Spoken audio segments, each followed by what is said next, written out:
Hello dear students, welcome to the class today. So children, you know we are carrying on with the second chapter, history, nationalism in India. Last class where we had stopped, actually we were discussing about civil disobedience movement. One of the biggest movements that had changed the course of history, that had changed the thought process, the ideas in which the people used to think about India. Gandhi ji को week समझने की जो गलती कर रहे थे, especially the Britishers who were trying to underestimate the power of Mahatma Gandhi. This movement was an answer to that. This movement had made it very clear that power of Mahatma Gandhi was no less. बहुत ज्यादा power था उनके अंदर में.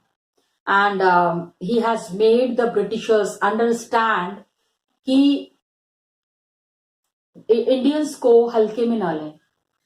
They must not consider Indians or take Indians very lightly. Indians were capable of doing anything and going to any extent. Got it? That was the power of the Indians. Actually, that was the power of the Indians. Got it? तो यही चीज यहाँ पे बताने की कोशिश की जा रही है कि civil disobedience movement, the way it has started, it had a deep impact in the Indian national movement as well as in the Indian political system. And last class में what we have discussed about the difference between CDM and NCM. अभी children, I have written here क्योंकि I am just reminding you about it. I am just revising about it, इसीलिए इसको short form में लिख दिया है. आप please अपने मेन आंसर बुक में don't write CDM and NCM. This happened last year कि मैम आप ही ने तो लिखा था, मैम आप ही ने तो बताया था. नो बेटा, मैं I am just saving my time so that I can invest my time in explaining other concepts which we have already discussed about. Civil disobedience movement quite different नहीं था, काफी चीजें similar भी थी. But then it had a major thing in this. Civil disobedience was marked by the breaking of salt law. नमक कानून जो तोड़ा गया ना, civil breaking of salt law was a big thing. Breaking of salt law was a landmark in history. That is there. Okay. And salt का क्या problem थी, salt law, monopoly of manufacturing salt, ये सारी चीजें हम discuss कर चुके हैं. I'm not revising it. अब क्या हुआ, civil disobedience movement was carrying on with full force. बड़ी तेजी से ये मूवमेंट चल रहा था. And believe me, Britishers were into real trouble. काफी परेशान हो गए थे, इनको समझ में नहीं आ रहा था how to control the situation. ये सारी सिचुएशंस को कैसे कंट्रोल करें, एकदम खिजला जा रहे थे, झुंझला जा रहे थे, परेशान हो रहे थे. सो द ब्रिटिशर्स उन्होंने क्या किया ना, fanatically they started arresting Congress leaders one by one. उनको यही सबसे पहले समझ में आया. They started arresting Congress leaders एक एक करके.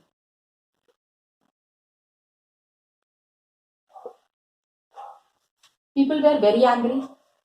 ये क्या तरीका है, without any reason arresting the leaders.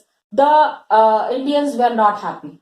And यही this incident happened. अब पेशावर में क्या हुआ, in पेशावर, अभी तो it is in present Pakistan, लेकिन उस समय तो पाकिस्तान नहीं था ना, it was India at that time.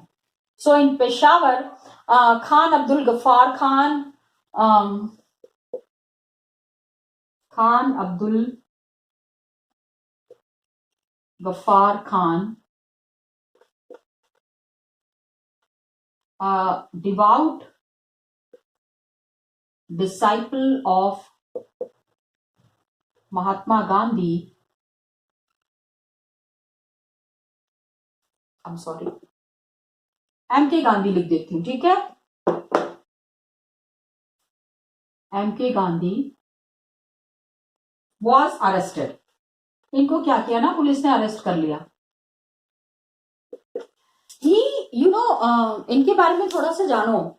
Please try to understand something about this great man. He was a person who blindly followed Mahatma Gandhi.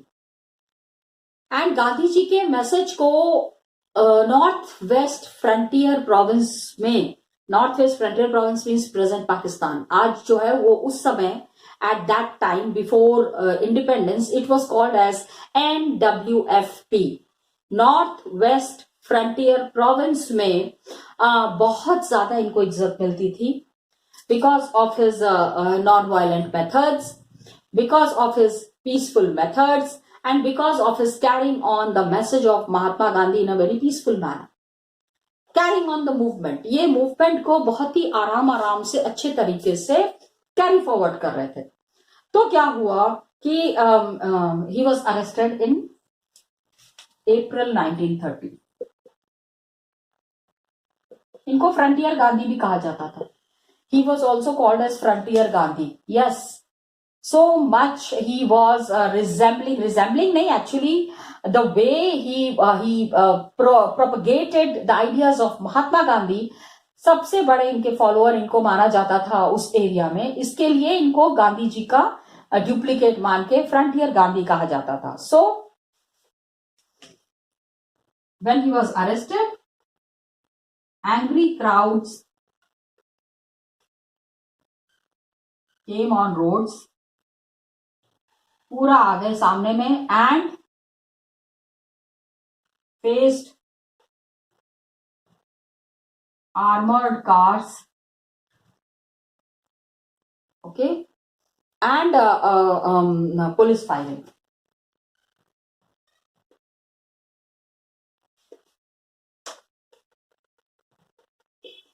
Britishers के पास ऐसी कार्स थी ना जो पूरा हथियारों से लैस होती थी, ठीक है, जिसमें बहुत सारे, there are so many rifles and bombs and all that. तो उनको डर नहीं लगा. They were so much in support of frontier Gandhi that they stood in front of the car and they said कि आइए मारिए, please kill us, but we will not go back, हम पीछे नहीं हटेंगे. हमारे लीडर को आपने क्यों अरेस्ट किया? Why did you arrest our leaders? अब police firing was there, some people were killed also, and Gandhi ji was feeling very sad about them. कर नहीं पा रहे थे कुछ. But look at the force of the Indians. पूरा क्या कर रहे थे ना कि they were the Indians have posed a real challenge in front of the Britishers. अभी ब्रिटिशर्स को समझ में आ रहा था कि इंडियंस को तो अब रोकना बड़ा मुश्किल है. इंडियंस रुकने के लिए तैयार नहीं थे और इंडियंस ने ब्रिटिशर्स को बता दिया था कि वो क्या कर सकते हैं, किस हद तक जा सकते हैं. तो it was a tough time for the British. यही हुआ. इसके बाद पहले तो फ्रंटियर गांधी को उन्होंने अरेस्ट किया एंड एक महीने के बाद, a month later, Mahatma Gandhi was arrested. He was also arrested. और लोग गुस्सा आ गए. ठीक है, पहले तो फ्रंटियर गांधी को अरेस्ट किया एंड अभी महात्मा गांधी को अरेस्ट किया. तो क्या हुआ? Industrial workers in Sholapur attacked police post. Industrial workers in Sholapur is in Maharashtra, attacked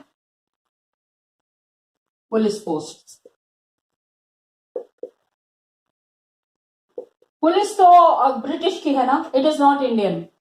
So they were attacking all the British offices and British institutions.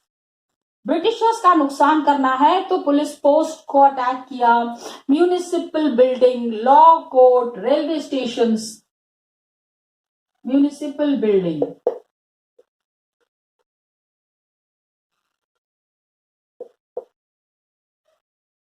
Law courts, अदालत and railway stations. ये यहां पे अगर आप आक्रमण करते हैं तो दिस इज द नुकसान of the British property. Britishers का नुकसान हो रहा है, ये इंडियंस का नुकसान नहीं है। Those have been made by the Britishers. So all structures that symbolized British rule and other structures जहां जहां भी उनको समझ में आ रहा था that symbolized British rule.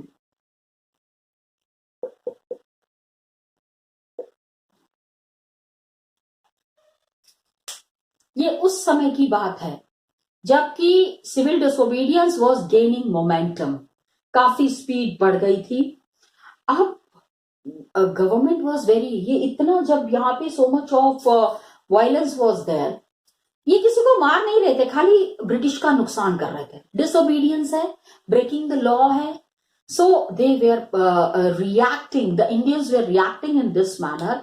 Britishers actually were in a state of shock. Britishers को समझ में नहीं आ रहा था कि हालात को कंट्रोल कैसे करें, how to control all the situation. They were in an awestruck, ठीक है, हतप्रभ रह गए थे, स्तब्ध रह गए थे एंड शॉक में थे कि ये सारी सिचुएशंस को कैसे कंट्रोल किया जाए। So a frightened government responded with repression.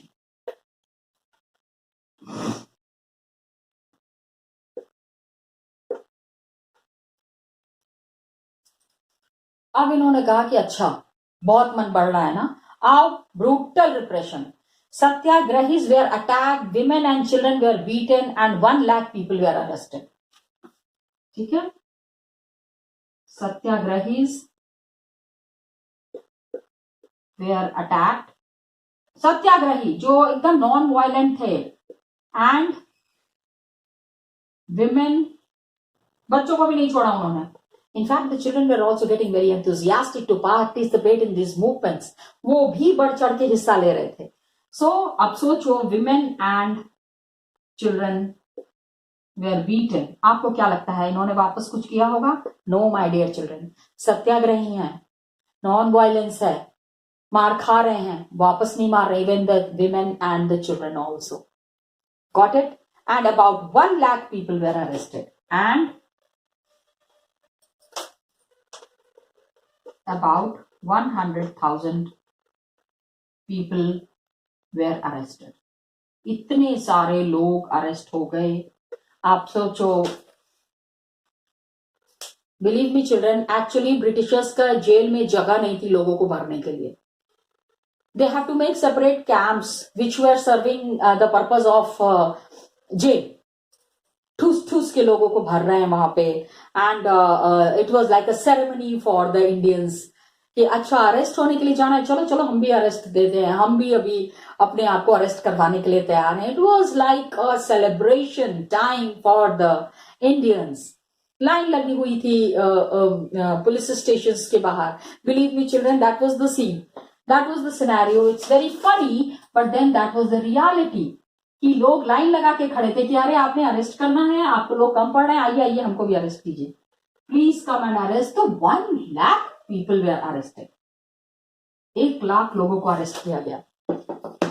Now Mahatma Gandhi decided to call off the movement. यहां से प्रॉब्लम शुरू होती है। Mahatma Gandhi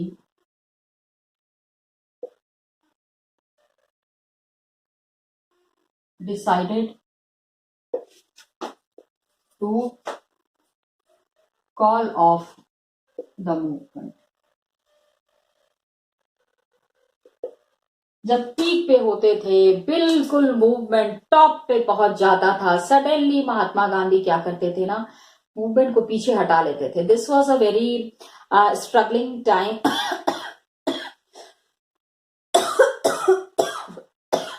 for the people who are participating. जो लोग पार्टिसिपेट कर रहे हैं उनके लिए बहुत ही एक वो था. And Gandhi Irwin pact was signed. नहीं, इसके पीछे कारण है, प्लीज अंडरस्टैंड. यहाँ पे इस समय कोई चौरी चौरा टाइप का घटना नहीं हुई थी. It was nothing like that. ये याद रखिएगा. On 5 March 1931 Gandhi Irwin pact में क्या था, Gandhi ji consented to participate in round table conference. क्योंकि अब देखो यहां पे ब्रिटिशर्स की चालाकी को समझो, ब्रिटिशर्स के चाल को समझो. अब उन्होंने एक नया दाव खेला था. नया दाव क्या था, दे वर ट्रबल्ड ना, उनका सारा कामकाज ठप हो गया था. Indians have posed a big challenge in front of the Britishers. तो उनको लग रहा था कि इसको कैसे कम किया जाए, कैसे खत्म किया जाए. And viceroy was the representative of the queen in Britain. Britain से एक क्वीन की तरफ से एक रिप्रेजेंटेटिव आते थे. उनको यहाँ पे ही has to control all the Indian situations and look into the Indian matters. तो उनको कहा जाता था, he was called as the viceroy. Viceroy was into real trouble. उनको समझ में नहीं आ रहा था कि ये सारी सिचुएशन को कैसे कंट्रोल करना है. तो उन्होंने कहा भैया बात तो करो, at least talk to us. So Mahatma Gandhi said, अच्छा टॉक टू अस. हम जब बात करने के लिए आ रहे थे, when we have send our 11 demands, remember those 11 demands, yes, आपने तो रिस्पॉन्ड नहीं किया. Now you want response from us. तो Mahatma Gandhi enjoyed the situation, but Gandhi said, Irwin said, please at least give us a chance to negotiate. Negotiate मतलब बातचीत करके कुछ solution निकालते हैं. एंड ही सेड कि आप राउंड टेबल कॉन्फ्रेंस में पार्टिसिपेट कीजिए. Please go and participate in the round table conference that was to be held in London. अब इसलिए गांधी जी ने कहा कि आपकी शर्तें, आपने अभी तक अपनी शर्तें रखी, अब इट इज द टाइम कि आप हमारी शर्तों को मानिए. Accept our terms and conditions now. Indians का पड़ला बहुत भारी था. Got it. So Indians were now in a very good position. तो अब आप इंडियंस की बात मानिए. So Gandhi ji consented to participate in round table conference. Gandhi ji consented to participate in round table conference. लेकिन शर्त क्या थी, कांग्रेस ने पहला क्या कि London and the government agreed to release the political prisoners. And the government agreed to release the political prisoners. अब आप पूछोगे ये पॉलिटिकल प्रिजनर्स क्या होते हैं. पॉलिटिकल प्रिजनर्स 1 लाख लोग जो अरेस्ट हुए थे, satyagrahi, those who have participated in the civil disobedience movement, ये वो लोग थे. Got it? They were the satyagrahis who had participated in the civil disobedience peacefully. No violence. ठीक है. अब यहां पे एक कहानी है जो I would definitely like to share it with you. This was the time when Bhagat Singh, Rajguru and Sukhdev. Yes, Bhagat Singh को मुझे नहीं लगता इंडिया का कोई भी बच्चा ऐसा है जो नहीं जानता हो. Everybody knows Bhagat Singh. He was in the jail and many leaders came and told Mahatma Gandhi. उनको फांसी की सजा हो चुकी थी. तो many leaders came and told Mahatma Gandhi कि उनको भी छुड़वा दीजिए. दे आर यंग लीडर्स, काफी पॉपुलर हैं और इंडिया के लिए ही तो फाइट कर रहे हैं. उनका हो सकता है तरीका अलग हो, लेकिन मृत्यु दंड उनको मिली है, उनको बचा लीजिए। Gandhi ji did not agree. No, we can't say Gandhi ji is wrong here, because Gandhiji's principle is non-violence and they were the ones who have accustomed to violence. उन्होंने ब्रिटिश ऑफिसर्स को मारा था, बॉम्ब ड्रॉप किया था असेंबली में, लेजिस्लेटिव असेंबली में। तो ये उनका कहना था ना कि बहरों को सुनाना है तो धमाका करना पड़ता है। तो उन्होंने जो धमाका किया था उसकी वजह से Britishers have arrested them and given them death sentence.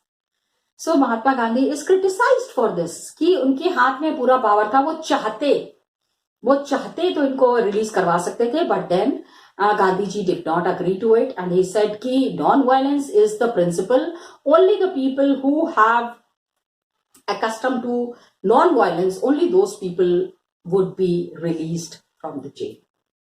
1 lakh people who were there in the jail, they were released.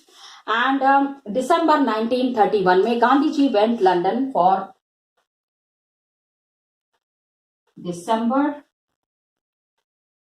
1931 Gandhi ji went London to attend second round table conference.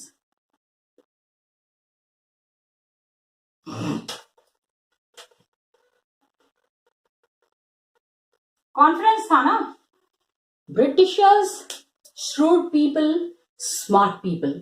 उन्होंने क्या किया था वहां पे, Mohammad Ali Jinnah, other parties. By that time what has happened is खाली Congress was not the only political party in India.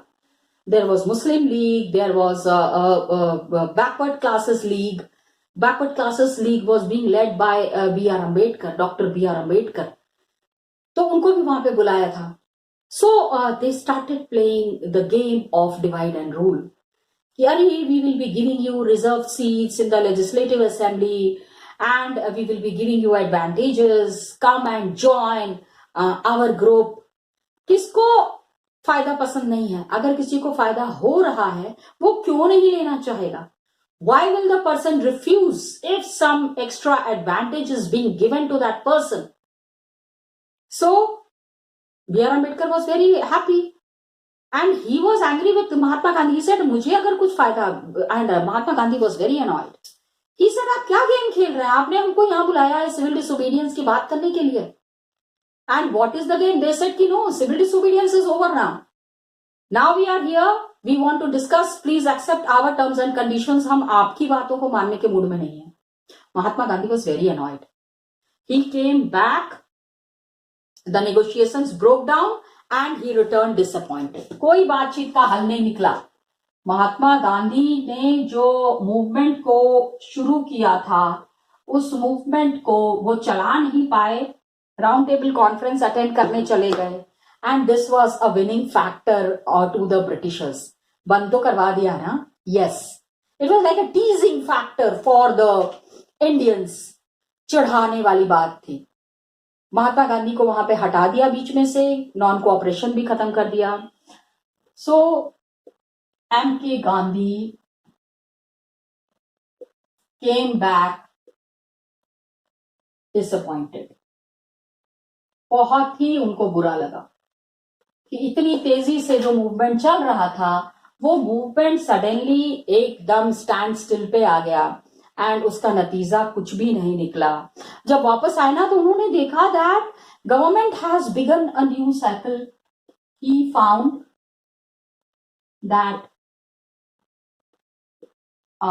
Government, British government has begin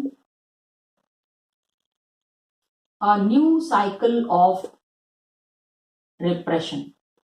अब अलग तरीके से कांग्रेस को और उसके मेंबर्स को वो ट्रीट कर रहे थे। What did they do? They have Khan Abdul Ghaffar Khan and Jawaharlal Nehru were in jail.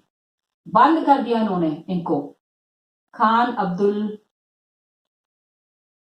अब इन्होंने कहा था ना we will release the prisoners, they did not do that. Khan Abdul Ghaffar Khan and Jawaharlal Nehru were in jail. उन्होंने कहा तो धोखेबाजी हो गई। आपने कहा कि सारे सत्याग्रही को आप छोड़ देंगे तो ये सत्याग्रही को आपने रिलीज क्यों नहीं किया? These were the people who were participating in the movement, they were the biggest satyagrahis.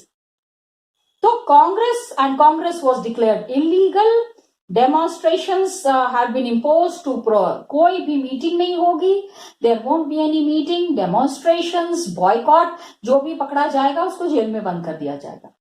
सोचो कितनी धोखेबाजी हुई इंडियंस के साथ, कितनी धोखेबाजी हुई कांग्रेस के साथ। Are you understanding? That was the master plan of the Britishers. Gandhi ji को यहां से हटा दिया, सिविल डिसोबीडियंस खत्म कर दिया एंड अपनी मनमानी कर ली। Are you understanding? That was the total method that was followed. And Congress was declared illegal.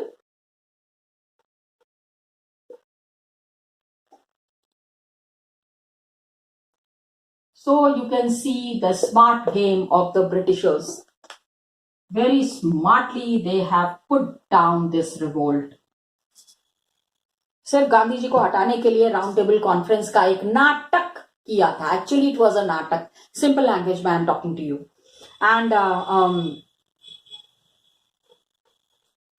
With great apprehension Mahatma Gandhi